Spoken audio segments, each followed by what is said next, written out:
काँग्रेस आमदार असलम शेख यांच्या विरोधात मुंबईच्या मालाडमधील मालवणी परिसरामध्ये भाजपने आंदोलन केलंय। असलम शेख यांनी मंत्री मंगलप्रभात लोढ्यांवरती खालच्या पातळीवरती टीका केल्याचा आरोप भाजपने केलाय। त्यामुळे असलम शेख यांच्या विरोधात भाजप आक्रमक झालेली असून असलम शेख यांच्या विरोधामध्ये जोरदार घोषणाबाजी देखील करण्यात आली। आंदोलनाच्या पार्श्वभूमीवरती मालवणी परिसरामध्ये पोलिसांचा मोठा बंदोबस्त तैनात करण्यात आलाय। या ठिकाणी पोलीस आणि आंदोलकांमध्ये संघर्ष झाल्याचं पाहायला मिळालं। दरम्यान मोठ्या राड्यानंतर भाजप आमदार प्रवीण दरेकर, आमदार संजय उपाध्याय आणि मनीषा चौधरी या आंदोलनाच्या ठिकाणी दाखल झालेल्या होत्या।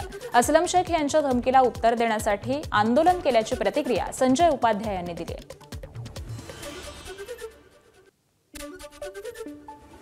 संविधानामध्ये आंदोलन करण्याचा अधिकार सर्वांना आहे। ज्यांना जिथे वाटते त्यांनी आंदोलन करावं, पण जीव मारण्याची धमकी देणे हे गंभीर प्रकार आहे। ते सुद्धा एका पालकमंत्र्याला जर मंत्री आमदार सुरक्षित नाही तर सुरक्षित कोण असणार? आणि म्हणून जर हिंदुत्व सर्कल महाराष्ट्राला आम्ही ते उभे आहोत आणि म्हणूनच ते सगळे सकल हिंदू समाज आज मोर्चा घेऊन मालवणी पोलिसांना आलाय। या संदर्भामध्ये सकल हिंदू समाजाच्या वतीनं आमचे विश्व हिंदू परिषदेचे जे काही पदाधिकारी आहेत त्यांनी निवेदन दिलेलं आहे।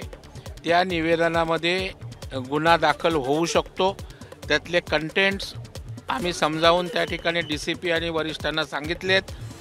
तथापि या प्रकरणाचा एक कार्यवाही CP लेवलला सुरू आहे लोढाजींच्या तक्रारीवर। त्याच्यामुळं CPंशी बोलून आता इथे 0 FIR करून ट्रान्सफर करायचा की स्टेटमेंट घेऊन त्यांच्यात सम्मिलित करायचं यावर पोलीस खात्यात कायदेशीर विचार विनिमय सुरू आहे। परंतु आमचा FIR साठी आग्रह आणि हट्ट कायम आहे।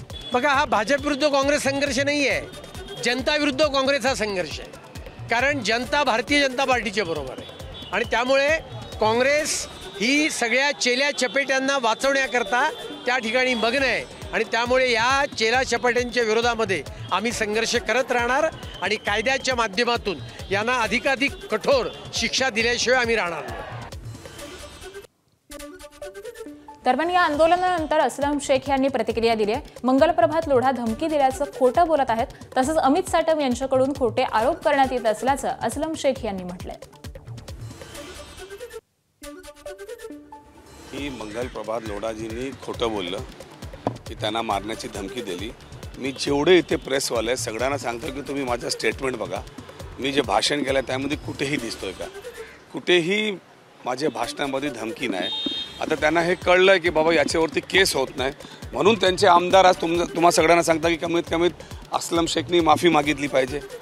गुन्हा खरं म्हणजे अमित साटम साहेबांवरती झाला पाहिजे। त्यांनी प्रेसला सांगितलं आहे की आम्ही असलम शेखला इथेच दफन करून टाकू, असं बोलणाऱ्या माणसावरती गुन्हा दाखल केला पाहिजे। ABP माझा, उघडा डोळे बघा नीट।